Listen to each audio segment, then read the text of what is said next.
రాఘవతం లోపలికి ఏంటి ఇలా వచ్చావు? సార్ అది మధ్యాహ్నం క్లాస్లో కళ్ళ గురించి చెప్పారు కదా, నాదో చిన్న డౌట్. లూసిడ్ డ్రీమింగ్ అంటే ఏంటి సార్? Good question. 1971లో కళల్ని కృత్రిమంగా క్రియేట్ చేయడానికి ఒక డ్రగ్ కనిపెట్టారు. కానీ ఆ డ్రగ్ కళల్ని క్రియేట్ చేయడం కన్నా సైడ్ ఎఫెక్ట్స్ని ఎక్కువ క్రియేట్ చేసింది. కాబట్టి దాన్ని వచ్చినంత వేగంగానే వెనక్కి పంపేశారు. అవునా? దాని మీద స్టడీ చేయడానికి కేసెస్ ఏమైనా ఉన్నాయా సార్? కేసెస్ ఏం కర్మ, ఇన్సెప్షన్, వెనీలా, లూసియా అనే సినిమాలే తీసేశారు. ఓ, ఎవరు చూడండి కేసు ఏమన్నా ఉందా సార్? ఉంది. అవునా? ఆ కేసు పేరేంటి సార్? లూసీ. ప్రపంచం అనే పుస్తకం యుగాంతం అనే క్లైమాక్స్తో ఎండ్ అయిపోయాక నా జీవితం అనే పుస్తకంలో మొదటి పేజీ మొదలైంది. ప్రకృతి కోపం ఎవరూ ఊహించలేరు, అదొస్తే ఎవరూ భరించలేరు. భూమి మీదకు ప్రతి ఆడు వచ్చిపోవాల్సిందే, ప్రకృతి కోపం వస్తే చచ్చిపోవాల్సిందే. నా చుట్టుపక్కల నన్ను ముంచేసేంత నీళ్లున్నా తాగడానికి ఇక్కడ నీళ్లు కూడా దొరకని పరిస్థితి. ఇది ఎవరో పెట్టిన శాపం కాదు, మనిషి చేసుకున్న పాపం. దాహం దాహం దాహం దాహం దాహం.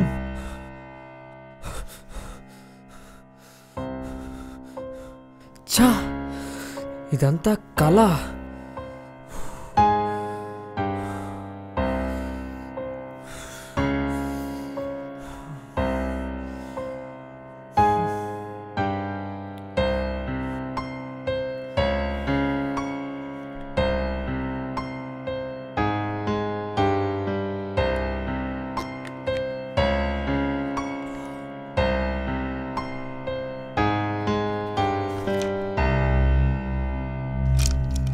నాకు కళ అంటే రాత్రి వచ్చి పగలు వెళ్ళిపోయే చంద్రుళ్ళ కాదు, నన్ను ఊహల్లో ఊపేసే వెన్నెల్ల. ప్రతి కళకి కేర్ ఆఫ్ అడ్రస్ నిద్ర. ప్రతి నిద్ర వెనుక ఒక కళ ఉంటుంది, ప్రతి కళ వెనుక ఒక కథ ఉంటుంది. ఆ కథని కాగితం మీద పెట్టడం నాకు అలవాటు. ప్రతి కథలో ఒక నీతి ఉంటుంది, ఆ నీతిని గాలికి వదిలేసే జాతి మన మానవ జాతి. కొన్ని రోజుల తర్వాత ఈ కాగితాలు వెనక్కి తిప్పి చూస్తే ఈ కళలే నేను ఎలా బ్రతకాలో నేర్పించే నీతులవుతాయి. ఈ కళలో నేను నేర్చుకున్న నీతి ఏంటంటే, మనల్ని మనం ఎంత ప్రేమిస్తామో ప్రకృతిని కూడా అంతే ప్రేమించాలి.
మనిషిని, మనసుని, మెదడుని మత్తులో ముంచేసే మాదక ద్రవ్యాలు కొకైన్, ఎల్ఎస్డి, హెరాయిన్.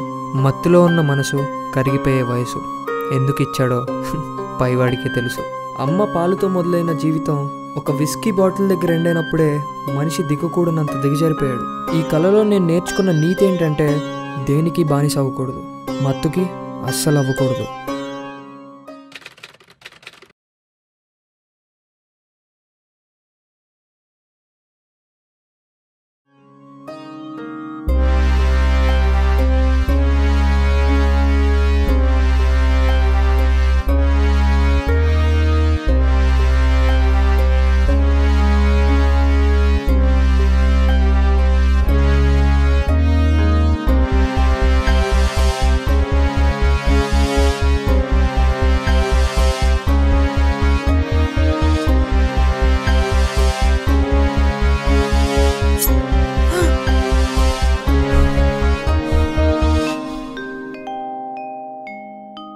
ప్రాణం తీయటం ఎంత నేరమో మన ప్రాణం మనం తీసుకోవటం అంతకన్నా నేరం. అడ్డాలు వస్తే దూకేయాలి, ప్రమాదాలు వస్తే దాటేయాలి, అంతేగాని జీవితాన్ని అక్కడే ఆపేయకూడదు. ఈ కళ వల్ల నేను నేర్చుకున్న నీతి ఏంటంటే ఆత్మహత్య మహాపాపం.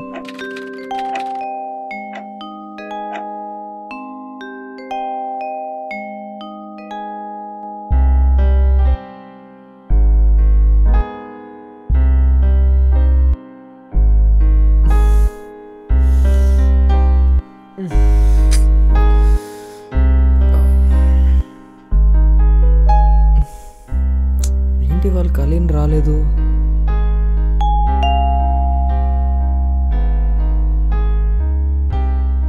అప్పుడే 1 అయిందా? వస్తున్నా.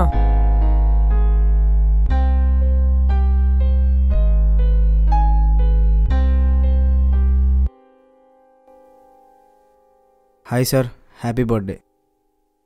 నా బర్త్డే అని మీకెలా తెలుసు? మీ బ్రదర్ మీ బర్త్డే అని అబ్రాడ్ నుండి ఆర్డర్ చేశారు sir.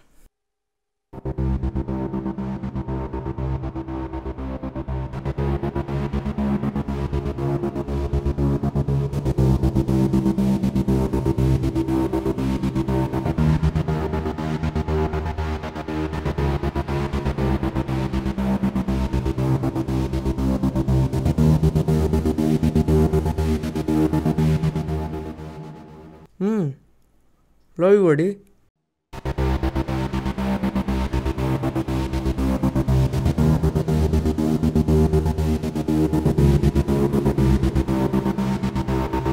Happy birthday my dear cousin.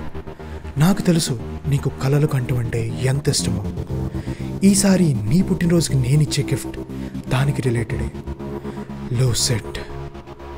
ఈ లూసిడ్ అనే క్యాప్సూల్ నువ్వు తీసుకుంటే 10 గంటల పాటు నీకు నచ్చిన నీకు వచ్చిన కళల్లో నువ్వు విహరించవచ్చు.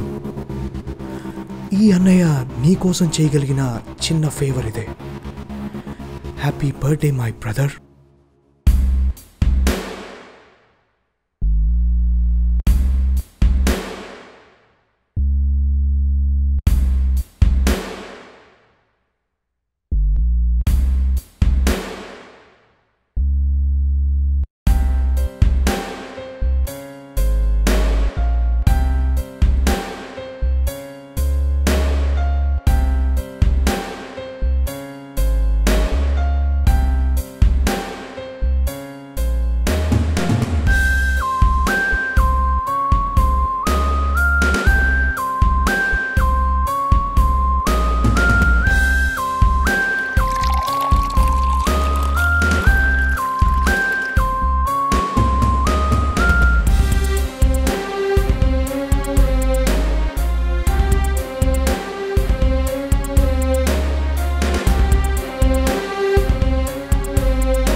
పట్టేసింది. కాఫీ తాగితే కానీ సెట్ కాదు.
పగలు రాత్రి ఒకేసారా? అసలు ఏం జరుగుతుంది ఇక్కడ?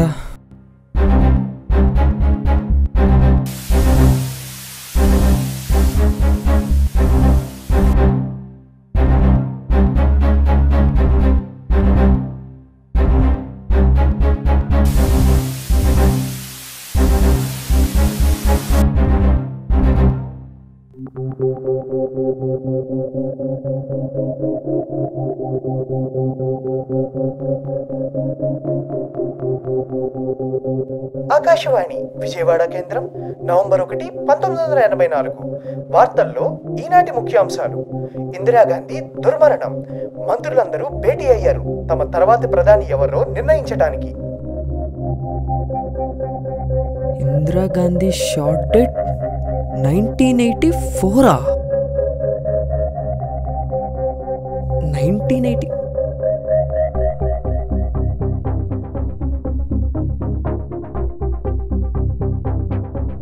ఇప్పుడు నేనున్నది 1984లోనా?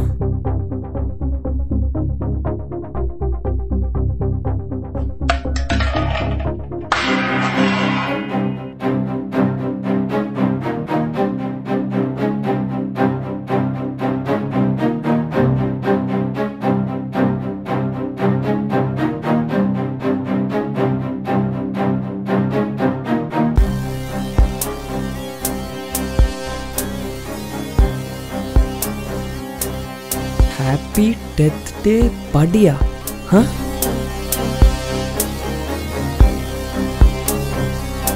హ్యాపీ డెత్ డే బడి.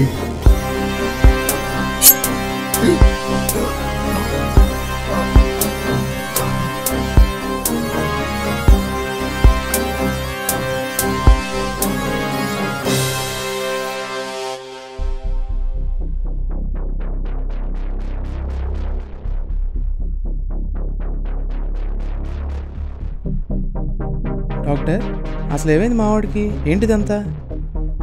తన బ్రెయిన్ డెడ్ అయిపోయింది. హార్ట్ ఫంక్షనింగ్ కూడా చాలా వీక్గా ఉంది. ప్రస్తుతం కోమలో ఉన్నాడు. మరీ అంత కాంప్లికేటెడా డాక్టర్? సునామీ వచ్చినప్పుడు అలలు ఎంత కాంప్లికేటెడ్గా ఉంటాయో, మనం నిద్రపోతున్నప్పుడు మనల్ని భయపెట్టడానికి వచ్చే కళలు కూడా అంతే కాంప్లికేటెడ్గా ఉంటాయి. అర్థం కాలేదు డాక్టర్. నిద్రలోనే హాట్ స్ట్రోక్ వచ్చి చనిపోవడం అంటారు. మీరు ఎప్పుడైనా విన్నారా? మా తాతగారు కూడా అలాగే చనిపోయారు.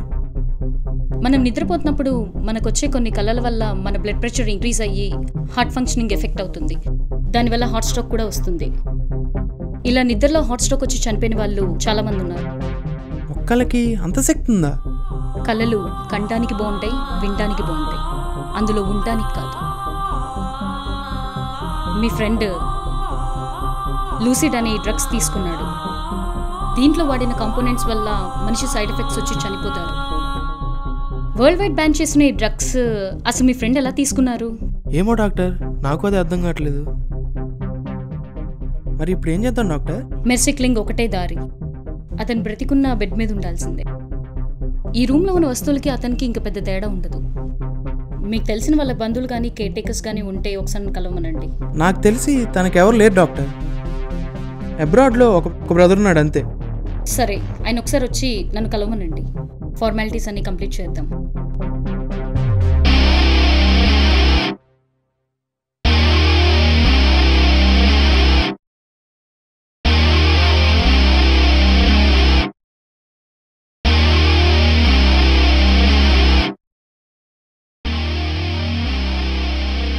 నేను అక్కడికి రాలేను బ్రో. చిన్నప్పటి నుంచి నేను ఎప్పుడు వాళ్ళ పొజిషన్లో చూడలేదు. ఇప్పుడు చూడలేను కూడా. ఫార్మాలిటీస్ అన్నీ నువ్వు కానిచ్చే బ్రో ప్లీజ్. నేను ఫ్యూనరల్కి వస్తా.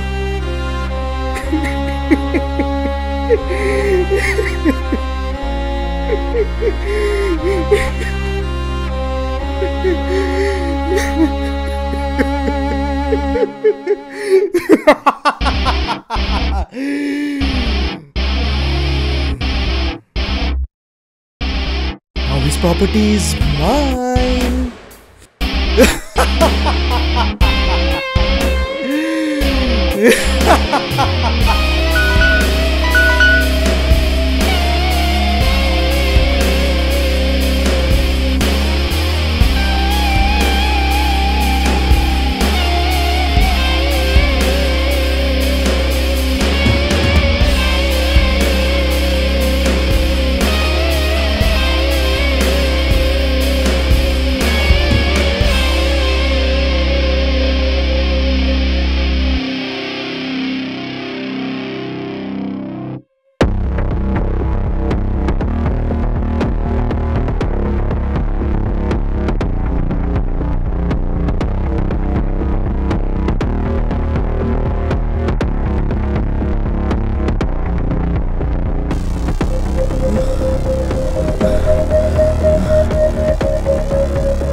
అంతా ఓకే కానీ నాకు డౌట్ సార్, ప్రతి కళ తర్వాత వాడెందుకు దాన్ని డైరీలో రాసుకునేవాడు?